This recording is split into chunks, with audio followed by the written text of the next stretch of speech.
Hello everyone. Today we are going to discuss about the area vector. What is area vector? ठीक है, तो area को अभी तक हम लोगों ने क्या पढ़ा है कि स्केलर क्वांटिटी के बारे में पढ़ा। हम लोगों ने अभी तक जितना निकाला वो एरिया में क्या निकाला, एक एरिया एक वेक्टर क्वांटिटी है। तो लेट कर लिया कि हमारे पास क्या है, एक रेक्टेंगल है जिसकी साइड कितनी है 5 सेंटीमीटर और जो विड्थ है इसकी 2 सेंटीमीटर है। ठीक है, तो नॉर्मली अगर इसका एरिया निकाले जा करके तो ये आ जाएगा 2 इंटू 5। ठीक, बट अगर हम पूछे इसमें डायरेक्शन क्या है, क्योंकि हम लोगों ने 11 में क्या पढ़ा, हम लोगों ने 11 में पढ़ा है कि इसमें ये जो डायरेक्शन होगी ये आपकी एक्स एक्सिस है और ये डायरेक्शन जो है ये आपकी क्या है, वाई एक्सिस है। और एक्स एक्सिस के अलॉन्ग एक यूनिट वेक्टर काम करता है जिसे आई कैप बोलते हैं, और वाई एक्सिस के अलॉन्ग एक यूनिट वेक्टर काम करता है जिसे जे कैप बोलते हैं। अगर हम इसको देखें तो लेंथ 5 आई कैप इंटू ब्रेथ 2 जे कैप, इसको अगर हम करेंगे मल्टीप्लाई तो ये क्या आ जाएगा 5 2 ज़ा 10। और आई क्रॉस जे हम लोगों ने क्या पढ़ा है, आई क्रॉस जे इक्वल टू के कैप, यानी कि यहाँ जो आने वाला है वो क्या होगा, के कैप। यानी this is the direction of area vector. तो जो एरिया वेक्टर होगा वो कुछ इस डायरेक्शन में यानी जेड एक्सिस पे आएगा। ठीक है, या हम कह सकते हैं ये ऊपर की ओर आएगा। ऊपर की ओर मतलब 3D फिगर को अगर समझें हम तो इस 3D फिगर से अगर हम ध्यान दें तो इस 3D फिगर में ये आपका ओरिजिन है। ठीक है, ओ ये आपकी जा रही है एक्स एक्सिस और ये जा रही है आपकी वाई एक्सिस। यानी इतने पोर्शन का अगर हम एरिया देखें तो इसका एरिया वेक्टर कहाँ आएगा, यहाँ आएगा। यानी कि ये हमें परपेंडिकुलर दिखाई देगा वाई एक्सिस और जेड एक्सिस के। ठीक है, तो इस तरह से हम कह सकते हैं area is a vector quantity.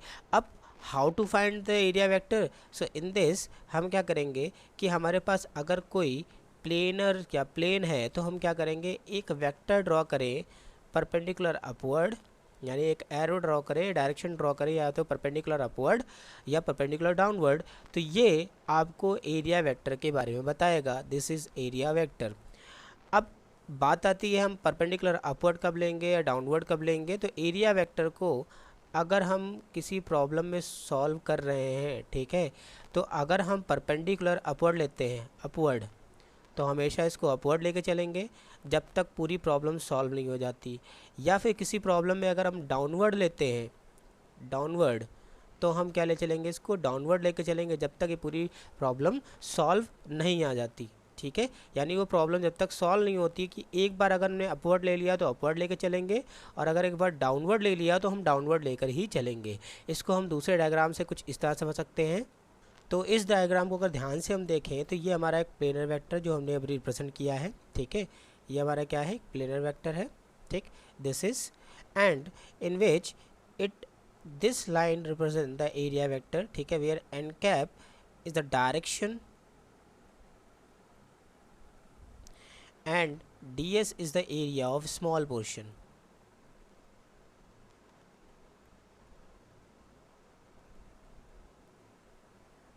Okay, तो यहाँ पर हम एरिया वेक्टर को डिफाइंड करेंगे। अब मान लिया कि ये हमारा जो डायग्राम है ये रेगुलर शेप ना हो करके नॉन यूनिफॉर्म फील्ड है। ठीक है, तो उस केस पे हम क्या करेंगे, स्मॉल एरिया को मानेंगे। ठीक है, और उस पर जो परपेंडिकुलर हम ड्रॉन करेंगे, परपेंडिकुलर, वो हमें डायरेक्शन देगा किसकी, एरिया वेक्टर की। ठीक है, तो यहाँ पर डी एस वेक्टर दो चीज़ें बता रहा है, d s n cap, where d s is magnitude of area and n cap is the direction of area vector. Okay, understood. तो एरिया वेक्टर क्या होगा ये समझ में आ गया। चलो बात करते हैं अब इलेक्ट्रिक फ्लक्स की। So let's talk about electric flux. What is electric flux? तो इलेक्ट्रिक फ्लक्स है क्या चीज़, अगर किसी सरफेस को हम एक इलेक्ट्रिक फील्ड में रखें, ठीक है, तो नंबर ऑफ फील्ड लाइंस जो इससे पास हो रही होंगी, that is number of field lines passing through normal to this surface is called electric flux. तो बेसिकली इलेक्ट्रिक फ्लक्स क्या है, नंबर ऑफ फील्ड लाइंस जो पास हो रही है किसी सरफेस से। So what is the definition of electric flux? तो electric flux through a given area held inside an electric field is measure of the total number of electric field lines passing through normally that area, यानी इस area से जो electric field line पास होंगी normally उसे हम क्या बोलेंगे, electric flux. तो जैसे हमारे पास डायग्राम है, ये हमारे पास एक डायग्राम है जो रखा हुआ है एक एरिया, दिस एरिया, और इलेक्ट्रिक फील्ड जो पास हो रही है वो कुछ ऐसे पास हो रही है। तो जितनी भी नंबर ऑफ फील्ड लाइन पास हो रही है इसका फ्लक्स कहलाएगा। ठीक, यहाँ पर अगर हम ध्यान से देखें तो यहाँ पर एक स्मॉल अगर हम एरिया ले लें तो ये एरिया ds, इसका एरिया वेक्टर जो जाएगा वो भी कहाँ जाएगा, बाहर की ओर जाएगा। और इलेक्ट्रिक फील्ड भी ऐसे है, मतलब कि जो एंगल होगा एरिया वेक्टर और आपके इलेक्ट्रिक फील्ड के बीच में वो एंगल कितना होगा, थीटा इक्वल्स टू 0 डिग्री। यहाँ तो हमने देखा कि इलेक्ट्रिक फील्ड जस्ट नॉर्मली पास हो रही है सरफेस से, बट इलेक्ट्रिक फील्ड ऐसे ना हो करके कुछ डिफरेंट वे से भी हो सकती है। ठीक है, तो हमने कुछ इस तरह से देखा। So in this electric field is going like this, यानी कि आपका एरिया वेक्टर जो है, यानी कि ये एरिया है, ये एक सरफेस है, इलेक्ट्रिक फील्ड कुछ इस तरह से जा रही है। ठीक है, तो इस केस पर क्या होगा कि यहाँ पर इलेक्ट्रिक फील्ड तो यूनिफॉर्म है, एरिया भी हमारा एक डेफिनेट है, बट क्या होगा यहाँ पर इलेक्ट्रिक फील्ड एंगल बना रही है एरिया वेक्टर से। अगर हम यहाँ पर एक स्मॉल एरिया ले लें, ये दैट इज़ डेल्टा एस, तो एरिया वेक्टर कुछ आपका ये जाएगा। ठीक है, और इलेक्ट्रिक फील्ड कुछ आपकी ये जा रही है, जिसको हमने डिफाइन किया यहाँ पर। So electric field has two component, one component is perpendicular to this, that is E sin theta, and another is this, that is perpendicular to the surface। यानी कि ये जो E cos थीटा है ये perpendicular है surface के। और हम normal component of electric field की बात करें तो normal component of electric field ये है, जबकि ये जो इलेक्ट्रिक फील्ड का कंपोनेंट आएगा ये पैरेलल टू द सरफेस हो जाएगा।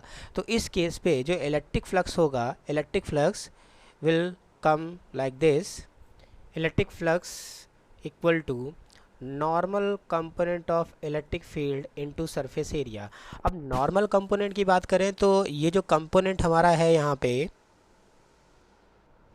this, that is E sin theta, ये आपके पैरेलल टू दिस सरफेस है, इस सरफेस के पैरेलल है, जबकि ये वाला जो कंपोनेंट जा रहा है ये परपेंडिकुलर आ रहा है।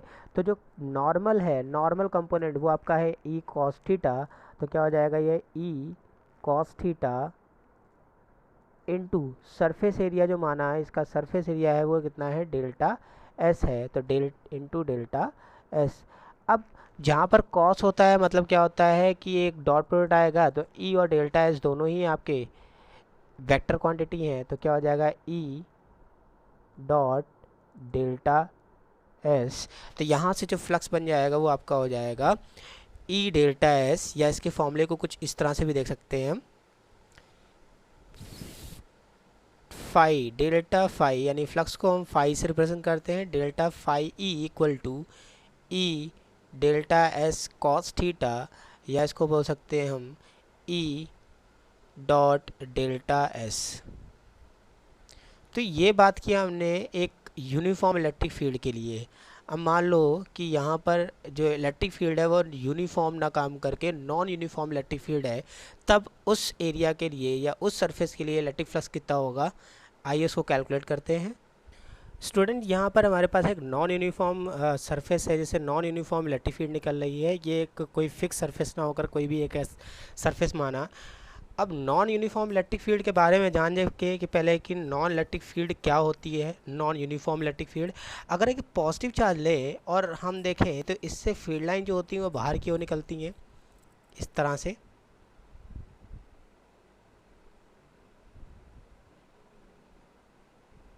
तो ये फील्ड लाइंस क्या हैं, एक दूसरे के ना ही पैरेलल हैं और ना ही यूनी डिस्टेंस है, यानी एक दूसरे से इक्वल डिस्टेंस पे नहीं है।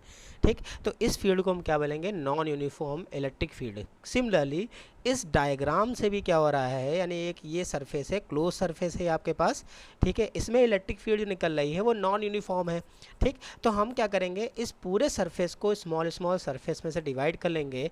तो लेट किया कि ये जो पूरा सरफेस है ये स्मॉल सरफेसेस में डिवाइड हो रहा है, that is delta S1, delta S2, delta S3 and delta Sn, यानी n number of small areas में इसको हम कन्वर्ट कर रहे हैं, n number of small area.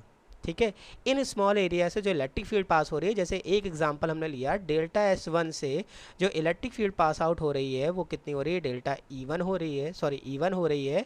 और इलेक्ट्रिक फील्ड का जो एरिया वेक्टर है वो, यानी कि एरिया वेक्टर कुछ इस डायरेक्शन में जा रहा है, DS या डेल्टा S1 ये इस डायरेक्शन में है, और n cap is giving the direction of delta S1। ठीक, तो इन एरिया पे जो इलेक्ट्रिक फील्ड काम कर रही है वो E1, E2, E3 और En है। ठीक है। अब अगर हम टोटल फ्लक्स की बात करें तो टोटल फ्लक्स क्या होगा, phi equals to E1 vector dot delta S1 vector plus E2 vector dot delta S2 vector plus dash dash En vector dot delta SN vector. ठीक है। इसको जब करेंगे हम समेशन यानी सम करेंगे तो क्या हो जाएगा, phi equals to summation of I equal to 1 to n delta या vector I dot delta SI vector. ये समेशन निकल के आएगा यहाँ से इतना। ठीक है। अब अगर मान लें कि जो एरिया है आपका, ठीक है, एरिया वो क्या है, इनफाइनिटली लार्ज है, यानी n जो है नंबर ऑफ टर्न्स जो बनना है, जो इसमें नंबर ऑफ जो सेगमेंट बनना है वो क्या है, n यानी इनफाइनाइट है। तो जो एरिया स्मॉल लिया, ठीक है, ये बहुत छोटा हो जाएगा, इतना छोटा हो जाएगा कि it is approaching to zero. Then अगर इस पर हम लगा दें लिमिट तो ये हो जाएगा limit delta n tends to zero, यानी n tends to zero not delta, and delta s this is infinity and this is 0, then summation of I vector dot delta SI vector. Then जब भी हम summation पर limit लगाएंगे तो ये convert हो जाता है इंटीग्रेशन में, क्योंकि ये सरफेस कैसा है, क्लोज सरफेस, तो ये हो जाएगा phi E equal to close integration E dot ds vector. Okay, तो ये किसी सरफेस यानी नॉन यूनिफॉर्म इलेक्ट्रिक फील्ड होगी या आपकी कोई भी सरफेस होगा उससे जो टोटल फ्लक्स होगा ये उसका फॉर्मूला है। तो हम अगर स्मॉल एरिया पे अगर हम कैलकुलेट करेंगे फ्लक्स को तो वो हो जाएगा डेल्टा या d phi equal to E dot ds, और अगर हम पूरे सरफेस की, होल सरफेस की बात कर रहे हैं तो हम लगाएंगे phi E equals to integration E dot ds। This is the formula for electric flux. ठीक है। अपने हम नेक्स्ट वीडियो में गॉस थ्योरम की बात करेंगे, गॉस थ्योरम और उसको हम कैसे प्रूफ करेंगे उसके बारे में पढ़ेंगे। ठीक है। Till then wait the second video of this series. Bye, have a nice time and please like, subscribe and share my channel. Thank you very much.